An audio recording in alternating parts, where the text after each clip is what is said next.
Good afternoon, this is Joshua Taylor. I'm doing a remake here because my voice was kind of low in this last video that I made. But isn't that a beautiful shot? I now have the means to demonstrate my work. I'm going to try screen capture too. And I'm going to come to you again with an update on the GEET JP2-GEET Super HYBRUD Gasification System. And I've been thinking it through. Maybe I've been giving you too much information all at once. So what I want to do is break this down. And so just come imagine with me. I'm just going to raise this up a bit so my head's in view. So what I like to do is take a metal 5-gallon pail, turn it upside down, right? And in the top, I'm going to pour it out, make a little hole for the smoke to come out, right? So, you know, I could put different stuff in there like plastics, rubber, something that's going to create a lot of smoke. I might have to, you know, close off the air because I want to create a smoke that's nice and greasy and unrefined, to convert the solid state of waste into the gaseous states. But I want to do it with about 800 degrees. If you over crack it, what happens that you could get an explosion if you use a high pyrolysis system. So I'm going to a low gasification that requires about 800 degrees. So you put your plastics in there, you light it, you create your smoke. And this JP2 reactor, or Joe pipe, 2 stands for 2 pipes. With the Joe pipe, you can either spin the fire inside this pipe, 1-inch pipe or whatever, 1.5-inch pipe, or you can spin the fire around it, right? It works both ways. So what I want to do is set this in the upright position. So you got your 5-gallon pail, and your JP2 system would be about this high. You could pack this full of stainless steel wool. You know, if you get some silver wool or, you know, something for a catalyst, that would help. But the fire is spinning around this pipe here. We'll turn this pipe. It's going to get almost to the melting point. It's going to get very, very hot. And so what happens when your gasification goes up here, when your syngas goes up and comes through here, that should be coming out of here, it should snap it into a high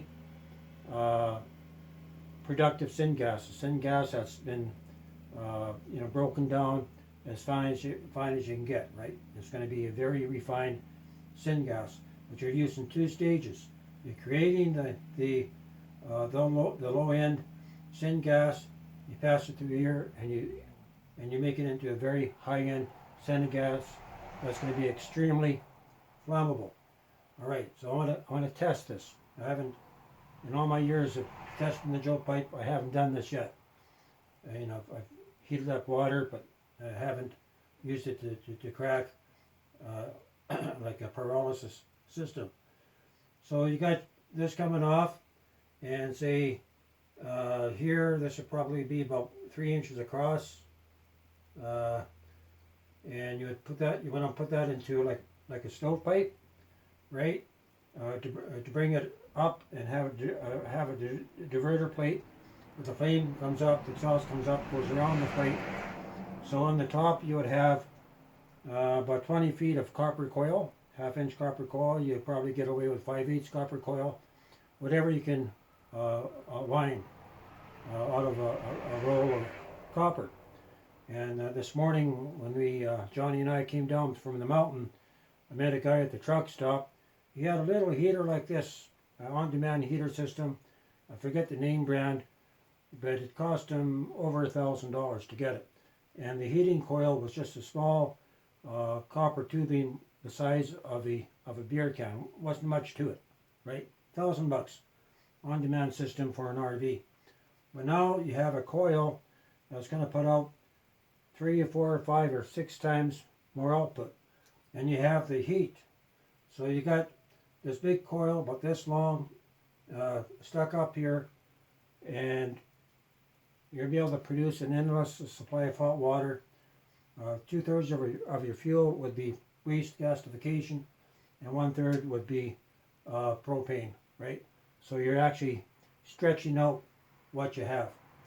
So, so if it's generating, this gas is being cracked about 2200 degrees time it comes out and burns, and your exhaust is extremely hot. You have to watch yourself.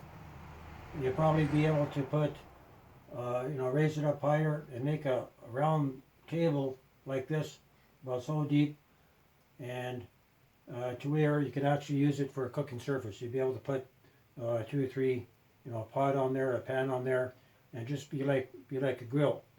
And then you take out your smoke.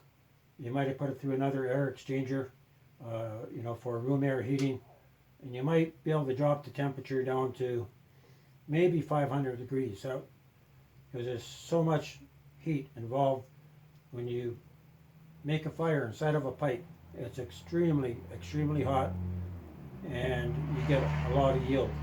You can turn up the volume by just turning up the air, and it cools it off a bit, but you get a lot of superheated air coming out. So you'd have a standalone system like this. You can put it right in the middle of your cabin. So you're burning, be like a wood stove, but you're taking that wood, the biomass, converting it into a GEET gas or into a pyrolysis gas. 55% of the energy or the smoke that comes out of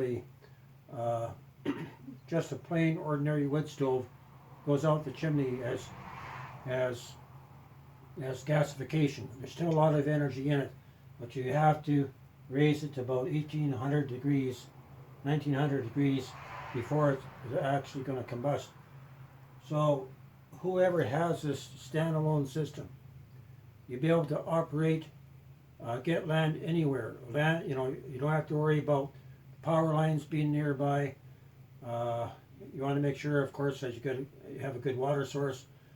Maybe there's not enough trees for wood. It doesn't matter, because you got a way of converting waste into fuel and into heat. And ultimately, somewhere down the line, you'll be able to take your septic waste and convert that directly into a biogas to be used for heating. So you could actually upgrade this.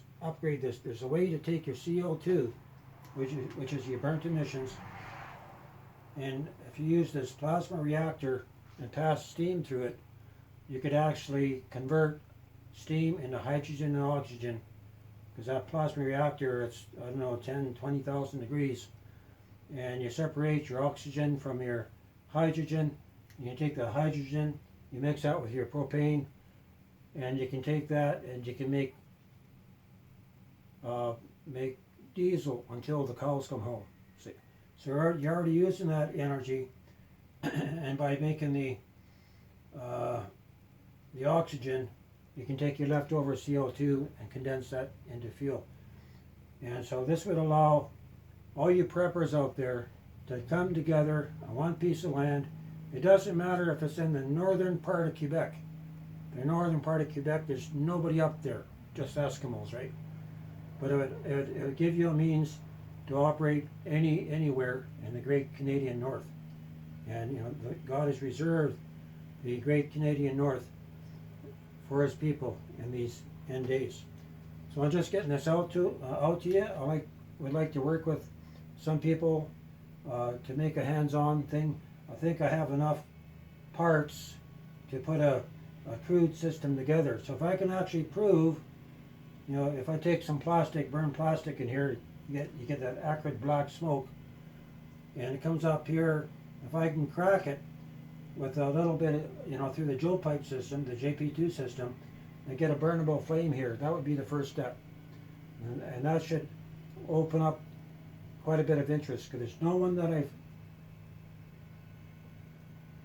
system yet, I think, that's actually like this, where I'm using the low gasification, temperature gasification, and using the Joe pipe as a catalyst for thermal cracking. But if it's possible to crack the smoke into a burnable fuel, where you're going to get a huge flame, and the flame's going to be, this wide, you have something. You actually got something. You also have a means to get rid of your waste. Number one problem. You could save your tires, cut your tires up into chunks and use it for fuel, stuff like that. But I'm just getting this out. I want to see where your interests lie. I'd like to make one thing. I did some research. I listened to John Moore, and I was already kind of knowing this already, but all this lockdown is a practice run. We're going into a permanent lockdown, and the reason is that Nibiru is inbound, and we're soon going to see it. It's going to cause a polar reversal, a pole shift. So this is why all this is happening. Do your own research. COVID-19 is not about a pandemic. It's about keeping people locked up into their homes while Nibiru makes its passage, right? And the earth goes into convulsions. This is Joshua Taylor, Donald D. Taylor, coming to you from my little place. And I thank you, Lord, for that you blessed me with this monitor. And I'm going to use it for your glory to get these plans for the end times out, for the places of refuge. Coming to you from my little place here in Boston Bar, British Columbia, Canada.